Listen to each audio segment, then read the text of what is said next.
మనకున్న ఆర్థిక ఇబ్బందులను బట్టి, కుటుంబ సమస్యలను బట్టి, అనారోగ్య సమస్యను బట్టి మనము ఇరుకులో ఉన్నామేమో అనిపిస్తూ ఉంటుంది. అన్ని దారులు మూసుకొని పోయినట్లుగా, అన్ని ద్వారాలు మూసుకొని పోయినట్లుగా అనిపిస్తుంటుంది. దిక్కుదోసని పరిస్థితుల్లోకి వెళ్ళిపోతాం. అంధకారములో ఉన్నట్లుగా అనిపిస్తుంది. ఎటు చూసినా మనకు అంధకారం కనపడుతూ ఉన్నది. అప్పుడు దాకా స్నేహభావముతోటి, ప్రేమతో ఉన్నటువంటి నా అనుకున్నటువంటి వారందరూ కూడా వ్యతిరేకమైపోతారు. మనకేం అర్థం కాదు. ఒక చోట నిలబడబుద్ధి కాదు, ఒక చోట కూర్చోబుద్ధి కాదు. ఎవరితో మనం సరిగా మాట్లాడలేం. హృదయములో నెమ్మది ఉండదు, మనసులో ప్రశాంతత ఉండదు. ఏమి చేయాలో మనకు అర్థం కాదు. నా ప్రియ సహోదరి సహోదరులారా, అప్పుడు మన మనసులోకి అనేక ఆలోచనలు వస్తూ ఉంటాయి. నేను ఈ శ్రమలో నుంచి బయటపడగలనా? ఈ కష్టములో నుంచి నాకు విడుదల కలుగుతుందా? లేకపోతే నా జీవితకాలం అంతా కూడా వీటిని భరిస్తూ నేను జీవించాలా అనిపిస్తూ ఉంటుంది. ఇలాంటి ఆలోచనలు అనేకమైనవి మన మనసులోకి వస్తూ ఉంటాయి. అప్పుడు సాతానుడు కూడా ఏమంటాడో తెలుసా? నువ్వు వీటి నుంచి బయటపడలేవు, నీ పని అయిపోయింది, నిన్ను ఎవ్వరూ కూడా కాపాడలేరు అని సాతానుడు మరొక పక్క మన చెవులలో గుసగుసలాడుతూ ఉంటాడు. సాతానుడు చెప్పేవి వాస్తవమేనా? అవి ఎప్పటికీ వాస్తవము కాదని ఈరోజు మనము చూడబోయే వాక్యములో నుంచి ఈరోజు మనము ధ్యానం చేసుకోబోయే వాక్యములో నుంచి సాతానుడు మనతో చెప్పేవన్నీ అబద్ధాలని మనకు రుజువు అవుతుంది. ఎందుకంటే సాతానుడు ఎప్పుడు వాస్తవాలు చెప్పడు. సాతానుడు ఎప్పుడు అబద్ధాలే చెప్తుంటాడు. ఎందుకంటే వాడు అబద్ధములకు జనకుడు కనుక. వాడు అబద్ధికుడు, వాడు మోసగాడు, వాడు మనలను కృంగదీయాలని చూస్తుంటాడు. కనుక వాడి మాటలు మనము ఎప్పటికీ ఎప్పుడూ నమ్మకూడదని ఈ వాక్యం ద్వారా మనం నేర్చుకోబోతున్నాం. కనుక నా ప్రియ సహోదరి సహోదరులారా, ఎవరైనా ఇలాంటి పరిస్థితులు గుండా వెళ్తూ ఉన్నప్పుడు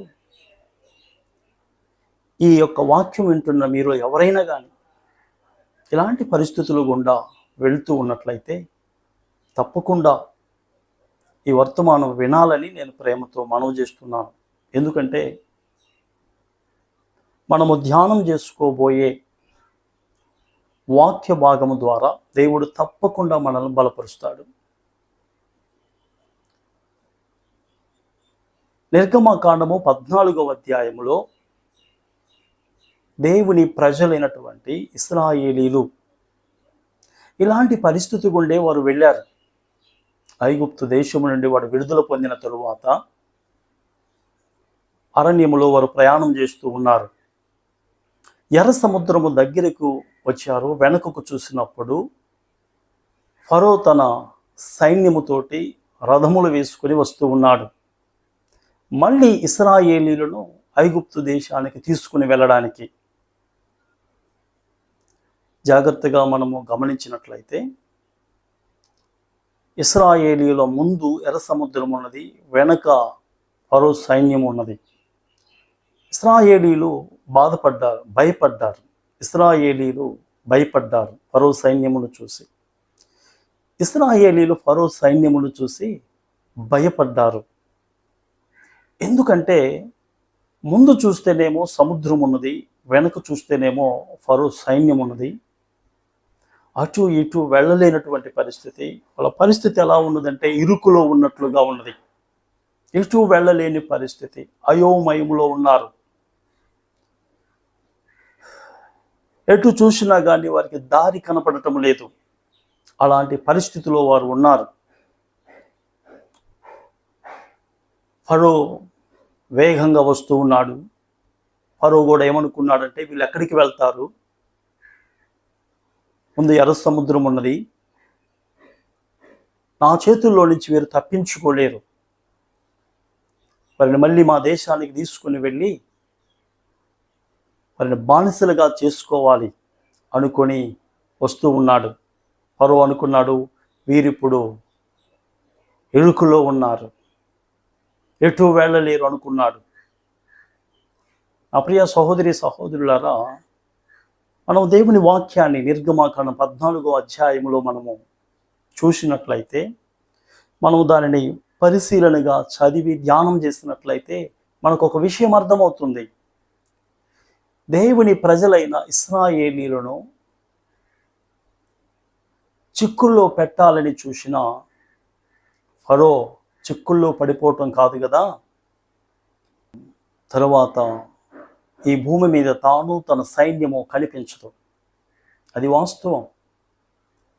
దేవుని పిల్లలను చిక్కుల్లో పెట్టాలనుకునేవారు, దేవుని పిల్లలను బాధ పెట్టాలని చూసేవారు, దేవుని పిల్లలను ఇరుకులో పెట్టాలని చూసేవారు. వాళ్ళు ఇరుకులో పడటము పక్కనుంచండి, వారి ఉనికి ప్రశ్నార్థకమైపోతుంది. ఇవన్నీ చరిత్ర మనకు తెలియజేస్తూ ఉన్నాయి. క్రైస్తవ్యాన్ని లోకంలో లేకుండా చేస్తానన్నవారు, బైబిల్ను ఈ భూమి మీద లేకుండా చేస్తాను అన్నటువంటి వారు మట్టిలో కలిసిపోయారు.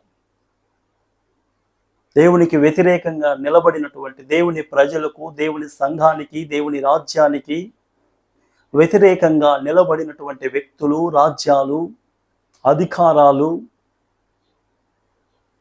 అవి భూస్థాపితమైపోయాయి. ఇక్కడ మనము చూసినట్లయితే ఫరో వారిని విడిచిపెట్టి మళ్ళీ వారిని వెంబడిస్తూ ఉన్నాడు. వారిని మళ్ళీ తీసుకొని పోవాలనుకుంటున్నాడు. వారిని వదిలిపెట్టానే, నేను ఎందుకు ఇలా చేశాను అని పశ్చాత్తాపడి మళ్ళీ ఇశ్రాయేలీయులను బానిసలుగా తీసుకుని వెళ్ళడానికి బయలుదేరారు. అవును, సాతానుడు కూడా మనలను విడిచిపెట్టినట్లే విడిచిపెడతాడు, కానీ వాడెప్పుడు మనల్ని వదిలిపెట్టడు. వాడెప్పుడు మన చుట్టే తిరుగుతూ ఉంటాడు. పేతురు రాసిన పత్రికలో మనం ఒక మాట చదువుతాం. సాతానుడు ఎవరిని మృంగుదునా అని గర్జించు సింహము వలె వాడు దేవుని బిడ్డల చుట్టూ తిరుగుతూ ఉంటాడు. కనుక మనము సైతాను యొక్క మోసాలను, కుతంత్రాలను, వాని తంత్రాలను మనము వాక్యములో నుంచి నేర్చుకొని వాక్యము ద్వారా వాడిని మనము జయించాల. వాడెప్పుడు మనల్ని వదిలిపెట్టడు. ఏదో ఒక రూపాన మనల్ని ఇరుకులో పెట్టాలని చూస్తాడు, మనల్ని నిరాశపరచాలని, మనల్ని బాధ పెట్టాలని, మన కళ్ళలో కన్నీళ్ళు చూడాలని వాడు ఆశపడుతూ ఉంటాడు. కనుక వాడికి ఎక్కడా కూడా మనము చోటు ఇవ్వకూడదు. వాడిని మనం వాక్యముతో జయించాల. ఇక్కడ ఫరో సైన్యం వస్తుంది, ఇశ్రాయేలీయులకు భయం వేసింది. తర్వాత మోషే ఏమంటాడంటే భయపడకుడి. 13వ వచనంలో మోషే ఏమంటాడంటే అందుకు మోషే భయపడకుడి. మీరు భయపడొద్దు, ఫరోకు భయపడొద్దు, ఫరో సైన్యానికి భయపడొద్దు, ఫరో రథాలను చూసి భయపడొద్దు. దేవుడు చెప్తున్నాడు. ఈరోజు దేవుడు మనతో అదే చెప్తున్నాడు. మీరు భయపడొద్దు. మీకున్న సమస్యలను చూసి భయపడొద్దు, మీకున్న ఆర్థిక ఇబ్బందులను చూసి భయపడొద్దు, మీకున్న అనారోగ్య సమస్యలను చూసి భయపడొద్దు, మీరు కలిగి ఉన్న కుటుంబ సమస్యలను బట్టి భయపడొద్దు. ఎలాంటి సమస్యలతో మీరు భయపడుతున్నారో నాకైతే తెలియదు. మీరు భయపడొద్దు. ఈరోజు దేవుడు మనతో మాట్లాడుతున్నాడు. మీరు భయపడొద్దు. ఎందుకైనా భయపడొద్దు అంటూ నీ వాక్యములో నుంచి మనము గమనించినట్లయితే మనం భయపడవలసినటువంటి అవసరం లేదు. ఎందుకంటే ఇదే మనం నిర్గమకాండము 13వ అధ్యాయము 21వ వచనములో ఏముంటుందంటే, వారు పగలు రాత్రియు ప్రయాణము చేయునట్లుగా యెహోవా త్రోవలో వారిని నడిపించుటకై పగటి వేళ మేఘస్తంభములోను వారికి వెలుగిచ్చుటకు రాత్రి వేళ అగ్నిస్తంభములోను ఉండి వారికి ముందుగా నడుచుచూ వచ్చెను. మోషే అన్నట్లుగా ఎందుకు మనము భయపడవలసినటువంటి అవసరం లేదు? మనం భయపడవలసినటువంటి అవసరం లేదు. ఎందుకు భయపడవలసినటువంటి అవసరం లేదు? ఇశ్రాయేలీలతో మోషే చెప్తున్నాడు, మీరు భయపడొద్దు. ఎస్, ఈరోజు దేవుడు మనతో మాట్లాడుతున్నాడు. ఎందుకు మనం భయపడవలసినటువంటి అవసరం లేదు? దేవుడు వారితో ఆ రోజు మాట్లాడాడు. ఫరోను చూసి, ఫరో సైన్యమును చూసి, ఫరో రథములను చూసి నువ్వు భయపడవలసినటువంటి అవసరం లేదు. ఎందుకంటే దేవుని సన్నిధి వారితో ఉన్నది. ఇదే నిర్గమకాండము 13వ అధ్యాయం 21వ వచనంలో ఏం చూస్తాం? దేవుడు పగలు మేఘస్తంభముగా, రాత్రి అగ్నిస్తంభముగా వారితో ఉండి వారికి ముందుండి నడిపించుచున్నాడు. వారికి ముందు దేవుడు నడుస్తూ ఉన్నాడు. దేవుని సన్నిధి వారితో ఉన్నది. దేవుడు వారితో ఉన్నాడు. దేవుడు మనతో ఉన్నాడు. మనం కలిగి ఉన్న సమస్యల కంటే ఆయన గొప్పవాడు. ఆయన ఫరో కంటే గొప్పవాడు, ఫరో సైన్యం కంటే గొప్పవాడు. అందుకని దేవుని వాక్యములో మనం ఏం చదువుతామంటే, 1 యోహాను 4:4లో మనం ఒక అద్భుతమైన మాట చదువుతాం. మీలో ఉన్నవాడు లోకములో ఉన్నవాడి కంటే గొప్పవాడు. మనం కలిగి ఉన్న దేవుడు గొప్ప దేవుడు. ఆయన భూమి ఆకాశములను పట్టజాలని దేవుడు. ఆయన మన హృదయములో ఉన్నాడు, మనతో ఉన్నాడు. నేను నిన్ను విడువను, ఎడబాయను అని చెప్పాడు. సదాకాలము మనతో ఉన్నాడు ఆయన. సదాకాలము మనతో ఉండే దేవుడు ఆయన. మనము మన చుట్టూ జరుగుతున్నటువంటి, మనం కలిగినటువంటి పరిస్థితులను బట్టి మనము కృంగిపోవలసినటువంటి అవసరము లేదు, భయపడవలసినటువంటి అవసరము లేదు, నిరాశకు లోనవలసినటువంటి అవసరం లేదు. ఎందుకంటే దేవుని సన్నిధి మనతో ఉన్నది. రెండవదిగా, ఎందుకు మనము భయపడవలసినటువంటి అవసరం లేదు? ఎందుకు మనము భయపడవలసినటువంటి అవసరం లేదు అంటే, దేవుని వాక్యములో మనం చూసినట్లయితే, ఇశ్రాయేలీలు ఆ ఎర్ర సముద్రము దగ్గరికి వచ్చిన తరువాత వెనకకు చూసినప్పుడు ఫరో తన సైన్యముతో వస్తున్నాడు. ముందు చూస్తే ఎర్ర సముద్రం, వెనక చూస్తే ఫరో సైన్యం. అటు ఇటు వెళ్ళలేనటువంటి పరిస్థితి. చూడటానికి అన్ని దారులు మూసుకొని పోయినట్లుగా ఉన్నవి. ఊపిరాడని పరిస్థితి, దిక్కుతోస్తని పరిస్థితిలో ఉన్నారు ఇశ్రాయేలీలు. అంధకారములో ఉన్నట్లుగా ఉన్నది. ఎటు వెళ్ళాలో వారికి అర్థం కావటం లేదు. కానీ ఆ ప్రియ సహోదరి సహోదరులారా, ఇక్కడ మనం గమనించినట్లయితే వాళ్ళు ఏం చేశారంట? వారు కన్నులెత్తి, ఇశ్రాయేలీలు కన్నులెత్తి ఐగుప్తీయులు తమ వెనుక వచ్చుట చూసి మిక్కిలి భయపడి యెహోవాకు మొర్రపెట్టిరి. వారు దేవునికి ప్రార్థన చేశారు. అన్ని ద్వారాలు మూసుకొని పోయినా పరలోక ద్వారము మన కొరకు, ఆయన పిల్లల కొరకు ఎప్పుడు తెరుచుకొని ఉంటుంది. అన్ని దారులు మూసుకొని పోయినా, అన్ని ద్వారాలు మూసుకొని పోయినా దేవుడు తన ద్వారాన్ని మన కొరకు తెరిచి ఉంచుతాడు. ఆయన వైపు చూడటానికి, ఆయన మీద ఆధారపడటానికి, సహాయము కోసం ఆయన వేడుకోవడానికి దేవుడు తన ద్వారాన్ని తన పిల్లల కోసం ఎప్పుడూ తెరిచి ఉంచుతాడు. హెబ్రీయులకు రాసిన పత్రికలో 4వ అధ్యాయం 16వ వచనంలో మనం ఏం చదువుతామంటే, కనుక మనము కనికరింపబడి సమయోచితమైన సహాయము కొరకు కృప పొందునట్లు ధైర్యముతో కృపాసనమునొద్దకు చేరుదుము. ధైర్యంగా దేవుని సన్నిధికి మనం వెళ్ళొచ్చు. మన ధైర్యము మన ప్రభు అయినటువంటి యేసు ప్రభు వారే. మనము దేవుని సన్నిధికి వెళ్ళడానికి భయపడవలసినటువంటి అవసరం లేదు. దేవుడు నా ప్రార్థన వింటాడో లేదో అని సందేహించవలసినటువంటి అవసరం లేదు. ఎందుకంటే మనము పరలోక పౌరులం, మనము దేవుని పిల్లలం.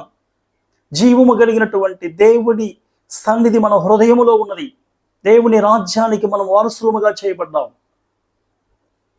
మనం ఏ సమయములోనైనా, మనకే అవసరత ఉన్నా, ఏ సహాయము కావాలన్నా ధైర్యంగా దేవుని దగ్గరికి వెళ్ళొచ్చు. ధైర్యంగా దేవుని సన్నిధికి వెళ్ళొచ్చు. మన ధైర్యము మన ప్రభు అయినటువంటి యేసు ప్రభు వారే. దేవుడు మన ప్రార్థన ఆలకిస్తాడు, మనకు సహాయం చేస్తాడు. ఇశ్రాయేలీయులు దేవునికి ప్రార్థన చేశారు. నా ప్రియ సహోదరి సహోదరుడా,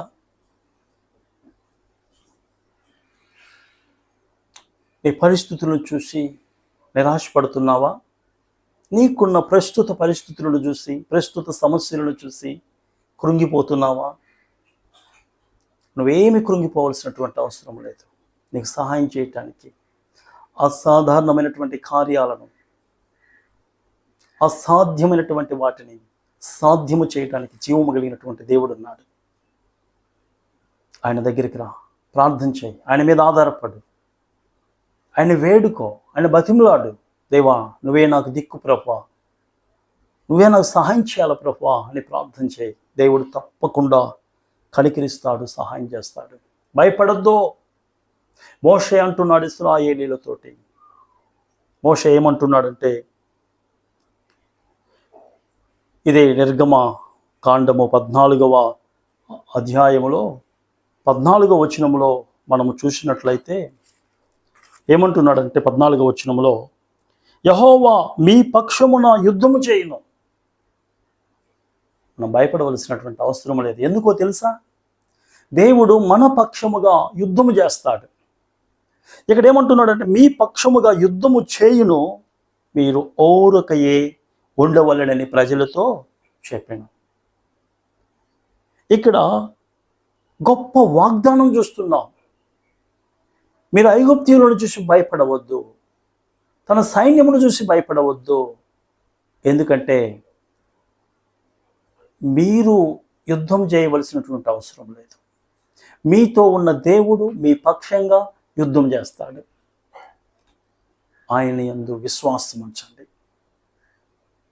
ఎంత గొప్ప వాగ్దానం! 25వ వచనంలో చూస్తే ఐగుప్తీయులు అనుకుంటారు. 25వ వచనంలో ఏమనుకుంటారు? యెహోవా 25వ వచనంలో, ఇశ్రాయేలీయుల ఎదుటి నుండి పారిపోదము రండి. నిలబడలేకపోతున్నారు. దేవుడు మన పక్క నిలబడినప్పుడు ఏ సమస్య కూడా నిలబడలేదు, ఏ కష్టము నిలబడలేదు, ఏ వ్యక్తి నిలబడలేడు, ఏవి కూడా నిలబడలేవు. దేవుడు మనతో నిలబడినప్పుడు ఏవైనా పారిపోవలసిందే. ఇక్కడేమో పారిపోదము రండి. యెహోవా వారి పక్షముగా యుద్ధము చేస్తున్నాడు, యెహోవా వారి పక్షమున మనతో యుద్ధము చేయుచున్నాడని చెప్పుకొనిరి. ఐగుప్తీయులు చెప్పుకుంటున్నారు. వారికి అర్థమైపోతుంది దేవుడు మనతో ఉన్నాడని, దేవుడి సన్నిధి మనతో ఉన్నదని, దేవుడు మన పక్షంగా కార్యం చేస్తున్నాడని, దేవుడు మన పక్షంగా పోరాడుతున్నాడని. మనతో పోరాడే వాళ్ళకి అర్థమవుతుంది. మనలను ఇరుకున పెట్టాలని చూసేవారికి అర్థమవుతుంది. మనలను కష్టపెట్టాలని చూసేవారికి అర్థమవుతుంది. అర్థమయ్యేటట్లుగా దేవుడు చేస్తాడు. అర్థమయ్యేటట్లుగా దేవుడు చేస్తాడు. అందుకనే మనం భయపడవలసినటువంటి పని లేదు. ఇక్కడ మోషే ఏమంటున్నాడంటే, యెహోవా మీ పక్షంగా యుద్ధం చేస్తాడు. మోషే చెప్పినట్లుగానే దేవుడు ఆనాడు ఇశ్రాయేలీయుల పక్షంగా ఐగుప్తీయులతో యుద్ధము చేశాడు. దేవుడు వాగ్దానములు చేసిన దేవుడు నమ్మదగిన దేవుడు. బైబిల్ గ్రంథములో మనకు చాలా వాగ్దానాలు ఉన్నవి. ఆ వాగ్దానములను పట్టుకొని మనం ప్రార్థన చేయాలి. ఆ వాగ్దానాలు అంటే దేవుడు మన కొరకే చేశాడు. ఆయన మనల్ని విడువడు, ఎడబాయడు. సదాకాలం నేను మీకు తోడుగా ఉంటానన్నాడు. ఆపత్కాలం అందు నమ్ముకొనదగిన సహాయకుడు ఆయన. ఈ వాగ్దానాలన్నీ మన కొరకే. క్రీస్తులో ఆ వాగ్దానాలన్నీ కూడా అవును అన్నట్లుగా ఉన్నవంట. ఎస్, క్రీస్తులో ఉన్న ప్రతి ఒక్కరికి ఆ వాగ్దానాలు ఎస్ అని చెప్పబడ్డాయి. అంటే వాటిని మనం నమ్మితే వాటన్నిటిని మనం సొంతం చేసుకుంటాం. కనుక బైబిల్ గ్రంథములో కొన్ని వందల వాగ్దానాలు దేవుడు తన పిల్లలమైనటువంటి మన కొరకు చేశాడు. వాటిని నమ్మి మనము ప్రార్థన చేద్దాం. కనుక మనకు భయపడవలసినటువంటి పని లేదు. నాలుగవదిగా మనము భయపడవలసినటువంటి పని లేదంటే, మోషేతో దేవుడు చెబుతాడు, నీ చేతిలో ఉన్న కర్రను సముద్రము వైపు చూపించమంటాడు. మోషే తన చేతిలో ఉన్న కర్రను సముద్రము వైపు చూపించినప్పుడు ఏం జరిగిందంట? 22వ వచనం, 14:22, నీళ్లు విభజింపబడగా ఇశ్రాయేలీయులు సముద్రము మధ్యను ఆరిన నేల మీద నడిసిపోయిరి. ఆ నీళ్లు వారి కుడి ఎడమ ప్రక్కలను వారికి గోడవలే నుండెను. వాళ్ళు ఎప్పుడన్నా ఊహించారా? ఇలా జరిగిద్దని వారి జీవితంలో ఎప్పుడన్నా అసలు ఊహించారా? సముద్రము 2 పాయలు అయిపోద్ది, అటు ఇటు గోడల్లాగా నీళ్లు నిలబడతాయి, ఆరిపోయినటువంటి నేల మీద మేము నడుస్తాము, వారి సమస్యకు ఈ రూపంలో పరిష్కారం వస్తుందని వారు ఎప్పుడన్నా ఊహించారా? వారి జీవితంలో కళ్ళలో కూడా ఊహించి ఉండరు. Yes, that is true. మనకు దేవుని సహాయము మనం ఊహించని రీతిగా వస్తుంది. ఆయన నమ్ముకున్నటువంటి పిల్లలకు, ఆయన మీద ఆధారపడినటువంటి పిల్లలకు, నువ్వే నాకు దిక్కు ప్రభువా అని ఎవరైతే చెబుతారో వారికి, వారి సమస్యలకు సహాయము వారు ఊహించని రీతిగా వస్తుంది. వాళ్ళకి అర్థం కాదు. సముద్రము 2 పాయలు ఎలా అయిందో వారికి అర్థం కాలేదు. వాళ్ళని అడిగితే చెప్పలేరు. దేవుని మన జీవితంలో జరిగిన కొన్ని కార్యాలను మనము వివరించలేం, వాటిని బట్టి స్తుతించటం తప్ప, వాటిని మనం ఇతరులతో పంచుకోవటం తప్ప ఎక్స్ప్లెయిన్ చేయలేం. మనము అర్థం కావయి దేవుని కార్యాలు మనకు అర్థం కావు. కానా వివాహములో దేవుడు నీటిని ద్రాక్షారసంగా మార్చాడు. వాళ్ళ దగ్గరికి వెళ్ళి దేవుడు నీటిని ద్రాక్షారసంగా ఎలా మార్చాడు చెప్పండి అంటే వాళ్ళు చెప్పగలరా? చెప్పలేరు. దైవ కార్యాలు మనకు అర్థం కావు. అందుకని ఎఫెసీయులకు రాసిన పత్రికలో 3వ అధ్యాయంలో 20వ వచనంలో ఏముంటుందంటే, మనం అడుగు వాటికంటే ఊహించు వాటికంటే అత్యధికముగా చేసే దేవునికి మనము మహిమ చెల్లించాలి, స్తుతులు చెల్లించాలి. అంటే ఆయన మనం ఊహకు అందని కార్యాలను చేస్తాడు. అందుకు మనం భయపడవలసినటువంటి అవసరం లేదు. నా ప్రియ సహోదరి సహోదరులారా, ఆయన నమ్ముకున్నటువంటి బిడ్డల పక్షంగా దేవుడు యుద్ధం చేస్తాడు. అది ఎలాంటి ఎర్ర సముద్రమైనా. నీ ఎదుటి ఏమున్నదో నాకైతే తెలియదు. అప్పులనే ఎర్ర సముద్రం కావచ్చు, కుటుంబ సమస్యలనే ఎర్ర సముద్రం కావచ్చు, అనారోగ్యమైన ఎర్ర సముద్రం కావచ్చు, నిరుద్యోగం అనే ఎర్ర సముద్రం కావచ్చు. పిల్లలను పెంచడం ఒక ఎర్ర సముద్రముగా ఉంటుంది కొంతమందికి. అది ఏదైనా కావచ్చు. వీళ్ళరా దేవుని మీద ఆధారపడి 2 పాయలు చేసి ఆరిన నేల మీద నేను నడిపిస్తాడు. ఈరోజు నువ్వు ఇరుకులో ఉన్నావా? దీని నుంచి ఎలా బయటపడాలో అర్థం కావటం లేదని ఒక భయంతో జీవిస్తున్నావా? దయచేసి భయపడవద్దు. ఎర్ర సముద్రాన్ని దాటించగలిగిన శక్తిమంతుడు నీతో ఉన్నాడు. నీ కళ్ళకు అసాధారణమైనటువంటి ఆ కష్టాల నుంచి బయటికి తీసుకొచ్చే దేవుడు నీతో ఉన్నాడు, మనతో ఉన్నాడు. ఆయనకు ప్రార్థించు, ఆయనకు విధేయత చూపించు, ఆయన మీద ఆధారపడు. మోషే నీ చేతిలో ఉన్న కర్రను చూపించు. ఆ కర్రలో ఏమి లేదు. మోషే విధేయత చూపించాడు. సాగిపోండి. వారు సాగిపోయారు.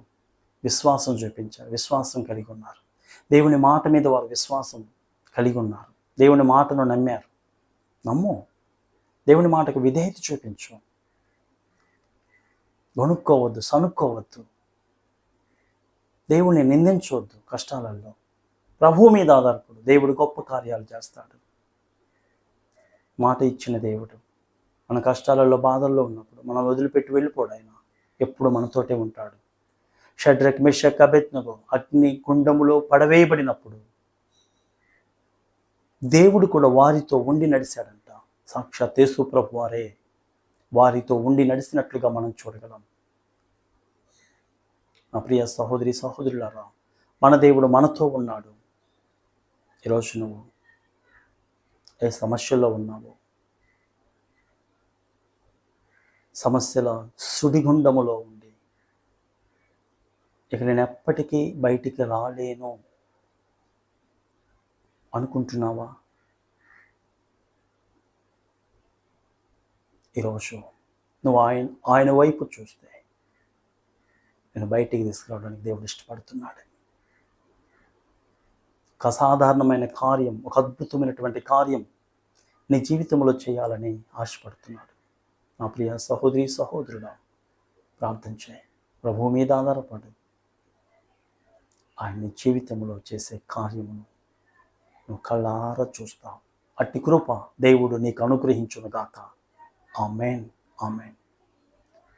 చిన్న ప్రార్థన చేసుకుందాం. ప్రేమ కలిగిన తండ్రి, దయగలిగిన మా దేవా, ఈ పరిశుద్ధమైన శ్రేష్టమైన నామానికి వందనాలు, స్తోత్రాలు నాయనా. ఈరోజు నిర్గమాకాండము 14వ అధ్యాయములో నుంచి మేము చదువుకొని ధ్యానం చేసుకున్న వాక్యాన్ని మా హృదయాలలో భద్రపరచండి ప్రభువా. ఎస్, ఆ రోజు ఇశ్రాయేలీయులు ఇరుకులో ఉన్నారు, కానీ వారి పక్షంగా నువ్వు ఉన్నావు. వారితో మీరున్నారు. వారి పక్షంగా మీరు యుద్ధం చేశారు. ఎర్ర సముద్రాన్ని 2 పాయలు చేసి